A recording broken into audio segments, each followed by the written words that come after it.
Saudara, program makan siang gratis yang dicanangkan pasangan Prabowo Subianto dan Gibran Rakabuming Raka siap digulirkan di tahun 2025. Ya, namun banyak pihak khawatir program berbiaya besar ini akan menimbulkan inflasi di kemudian hari. Bersama rekan kami, Ramaditya Domas, inilah Kopi Pagi, komentar pilihan Liputan 6 Pagi minggu ini. Kita akan kasih makan siang untuk semua anak-anak Indonesia. Yang tidak setuju anak-anak Indonesia dikasih makan siang, kebangetan.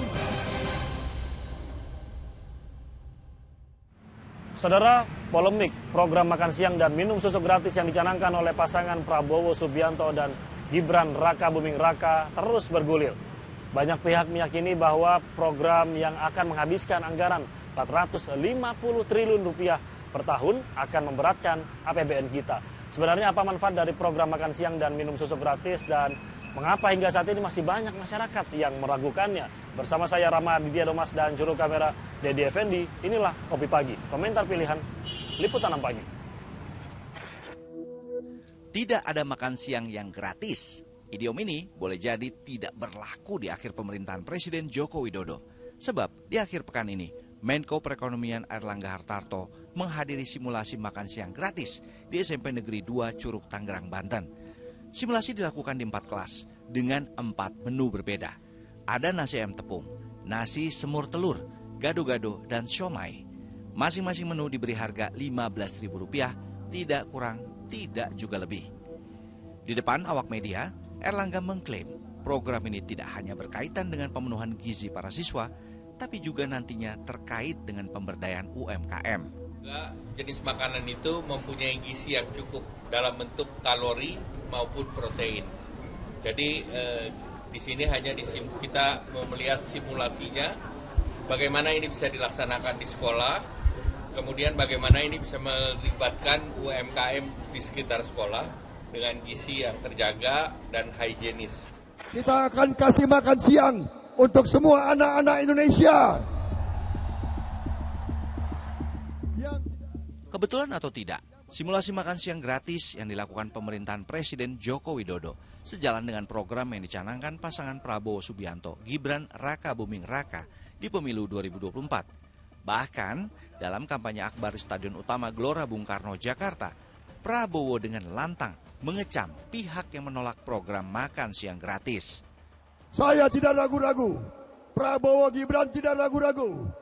Kami akan memberi makan siang untuk anak-anak Indonesia. Saya katakan nanti, siapa yang mau masuk kabinet, siapa yang mau jadi menteri saya, harus setuju. Anak-anak harus diberi makan siang. Kalau kau tidak setuju, tidak usah gabung di kabinet Prabowo Subianto. Uniknya meski KPU belum mengumumkan pemenang Pilpres, rapat kabinet paripurna sudah membahas program makan siang gratis yang dicanangkan Prabowo Gibran. Menteri Investasi Bahlil Lahadalia terang-terangan menyebut program ini akan dijalankan mulai tahun 2025. Ya, begitu selesai 2024 Oktober sudah disahkan, maka otomatis 2025 presiden terpilih itu dia akan menjalankan program yang sudah dibahas sekarang. Nah itu pakai anggaran yang mana? Anggaran pembahasan 2025, bukan 2024 ya, 2025. Dengan anggaran 450 triliun per tahun, program makan siang gratis akan menyasar 70,5 juta anak. Terdiri dari 22,3 juta balita, 7,7 juta anak TK, 28 juta siswa SD, dan 12,5 juta siswa SMP. Data ini didapat Menko Perekonomian dari Kementerian Kesehatan. 450 triliun per tahun, tentu bukan angka yang sedikit. Apalagi angka ini nyaris setara dengan investasi pembangunan ibu kota baru di Penajam Pasar Utara, Kalimantan Timur. Tidak heran bila sejumlah pihak minta program ini dikaji kembali karena mengancam anggaran yang ada ke jurang defisit atau di atas 3%. Kalau dilihat dari sisi makan siangnya, itu saya setuju. Tapi patut diperhatikan dari dampak lainnya ya, karena akan terjadi inflasi pastinya untuk bahan-bahan pokok dan lain-lainnya. Menurut saya mungkin masih harus dikaji lebih jauh lagi sih. program makan siang gratis ini? Menurut aku paling dari pemerintah tuh adain kayak edukasi aja sih buat ibu-ibu muda, kayak gimana sih biar nutrisi anak tuh terpenuhi ya, biar nggak ada stunting itu sih, daripada harus ngeluarin biaya untuk makan siang terus membuat yang lainnya tuh jadi susah gitu ya, jadi naik kan jadinya gitu sih. Masyarakat Indonesia tuh kecuali terutama tuh anak-anak itu tuh kan di Indonesia kan kekurangan gizi. Semoga dengan adanya program ini, dari program kalau nggak salah program dari Pak Prabowo sama Mas Gibran ya, bisa menaikkan gizi anak-anak di Indonesia. Kalau untuk makan siangnya setuju, tapi kalau untuk motong subsidi lain kayaknya enggak deh. Soalnya kalau misalnya diambil dari subsidi bensin atau apa gitu, otomatis kan bensin naik, Mas. Untuk yang kayak driver ojol apa segala macam itu pasti berasa. Menurut perhitungan saya itu tahun 2025 baseline-nya saja 586 triliun defisitnya, artinya itu setara dengan 2,5%. Nah, itu bisa membengkak menjadi 680 triliun atau bahkan bisa sampai 700 triliun defisit kita, yang mana itu bisa sampai 2,9% atau bahkan breaching rasio yang atau defisit yang diperbolehkan oleh Undang-Undang 17 tahun 2003 yaitu 3%. Sejatinya Indonesia bukanlah negara pertama yang akan memiliki program makan siang gratis. Namun memberi makan kepada lebih dari 82 juta siswa bukanlah perkara mudah. Terlebih lagi sejauh ini masyarakat juga belum mengetahui tentang bagaimana atau dari mana sumber dana makan siang gratis, pengadaan susu gratis, dan juga bagaimana cara mendistribusikan keduanya kepada ibu hamil dan juga para siswa. Sumber anggaran program makan siang gratis untuk siswa memang belum dijelaskan secara gamblang. Ini yang kemudian membuat berbagai spekulasi muncul ke permukaan. Ada yang bilang anggaran program ini diambil dari pemangkasan subsidi energi atau BBM. Ada juga yang menyebut biayanya berasal dari sumber penerimaan baru. Bahkan Menko Perekonomian terang-terangan mengungkap bahwa tidak tertutup kemungkinan sumber dana makan siang gratis diambil dari dana bantuan operasional sekolah atau BOS. Program makan gratis untuk siswa sebenarnya sudah berlangsung di sejumlah negara. Di Singapura misalnya, makan siang gratis hanya berlaku untuk siswa dari kalangan tertentu yang orang tuanya berpenghasilan rendah. Siswa di sekolah internasional tidak bisa merasakan program ini. Sedangkan di Malaysia, tidak semua siswa mendapat makan gratis. Mereka yang mendapat makan gratis adalah pelajar yang sangat miskin dan penyandang difabel.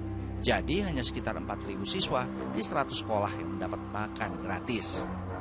Begitu juga dengan Spanyol dan Portugal. Makan gratis hanya diberikan kepada anak-anak yang tinggal di panti asuhan dan para penyandang difabel, jadi tidak berlaku ke seluruh anak. Itulah sebabnya pemerintah harus jeli dalam membidik penerima makan gratis dan susu untuk ibu hamil. Jangan sampai niat baik memperbaiki gizi anak dan menurunkan angka stunting justru membuat pemerintah repot sendiri. Harga telur aja sekarang udah 31.000 per kilo. Gitu, 15.000 itu. Makanya saya tanya tadi, menunya apa? Gitu. Kan harus ada 4 sehat 5 sempurna ya. Di menu itu kan ada sayuran, lauk pauk, apalagi nasi. Nah, nasi aja beras harganya udah berapa per liternya? Kalau 15.000 kayaknya sih kurangnya. Belum 4 sehat 5 sempurna. Iya 20 ke atas kayaknya sih. Iya. Saya setuju banget karena makan gratis itu saya rasa cukup ya, 15.000 untuk gizinya. Ada daging, bisa telur, bisa juga ayam, ganti-ganti dalam seminggu itu. Program yang menjadi quick win daripada presiden terpilih nanti atau pemerintahan mendatang itu pos-posnya sudah bisa masuk. Kemudian ada prioritas. Tentu prioritas itu nanti akan dibahas teknis dalam bentuk angka. Jadi berapa yang kita siapkan untuk tahap pertama yang terdiri dari balita, kemudian ibu hamil, dan juga untuk wilayah tertentu, misalnya tahapannya sampai SMP, kemudian daerahnya yang stunting tinggi, miskin. Nah, angka ini masih di-exercise. Saudara, sebenarnya tidak ada yang salah dengan program makan siang gratis dan pemberian susu kepada para siswa dan juga ibu hamil.